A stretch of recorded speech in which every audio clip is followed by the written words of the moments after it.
fans, it's Michelle Joy Phelps, and I'm joined with none other than Stephen Espinoza. Stephen, wow, what we just saw. We're here in Los Angeles for the final stop for Wilder versus Fury's press conference. Let's talk a bit about what your reaction was on stage. It seemed like everybody was falling over.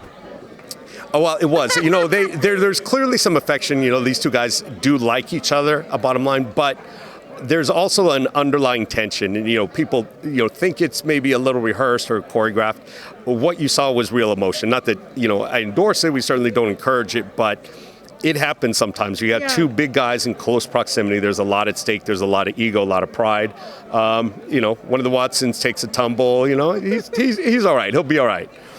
What has the vibe been like off camera? Because you've been able to see everything aside, sometimes they say, oh, it's a bit WWE. They're sort of playing up their roles. But you've been able to see off camera how the two are vibing with each other.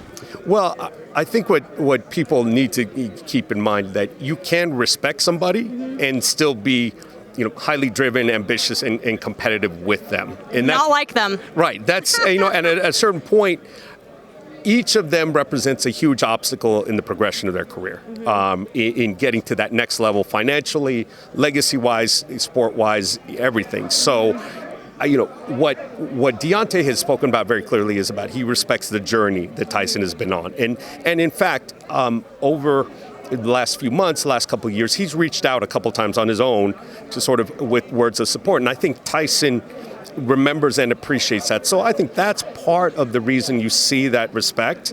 But at a certain point, they're fighters. One guy it's sort of I forget who used this metaphor, but it's sort of like there's one plate of food on the table. Only one of them can eat. So and at that point, once they get into camp, once they get there on December 1st, there's no friendships there. Right. Well, congratulations on the big deal you have right now with PBC. We got a lot to look forward to this in 2019. Can you tell me a bit about what you guys are planning? Is there anything you can kind of give us a little snippet of what we can expect? Well, you can look at the guys who sort of have been off a while and you'll figure out where we're going next. I mean, this morning, the WBC ordered what we all sort of hoping for anyway in Leo and Gary Russell. Getting Leo back, getting Abner back. Carl Frampton's got a big fight in December, but he's still in the mix. The featherweights are going to be really busy next year.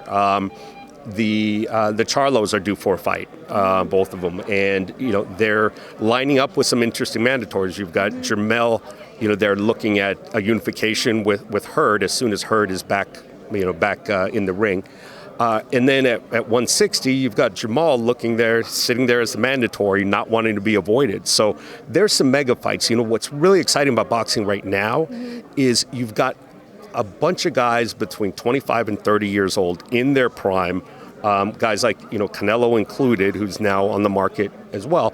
There's, as good as things have been this year, I think they can continue at least as good next year and year after.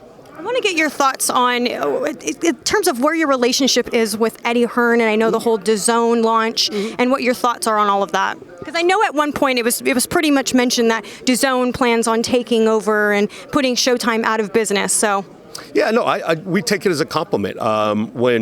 When Eddie came out and said, look, these are the 8 or 9 fighters that we want, they were all Showtime fighters. I think that is a compliment. It is an acknowledgement that we've done a job well and that we built stars, and we do have the crop of the most desirable fighters.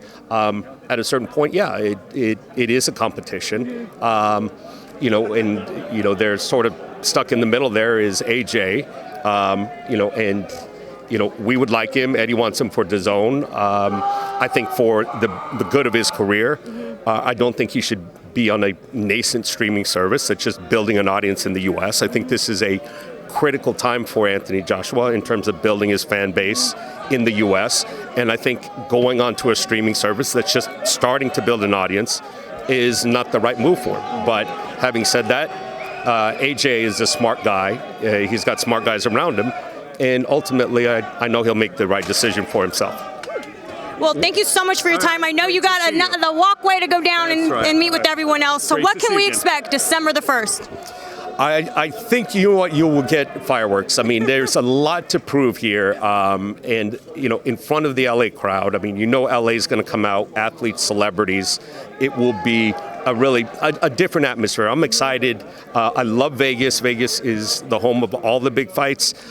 Once in a while, it's good to switch it up and get in this environment. I think it's good for the sport. All right, Stephen, thank you so much for your great to time. see you. Bye, fight fans. Hi fans, it's Michelle Joy Phelps. If you haven't already subscribed to our YouTube channel, make sure you do so by clicking this icon right here, or else.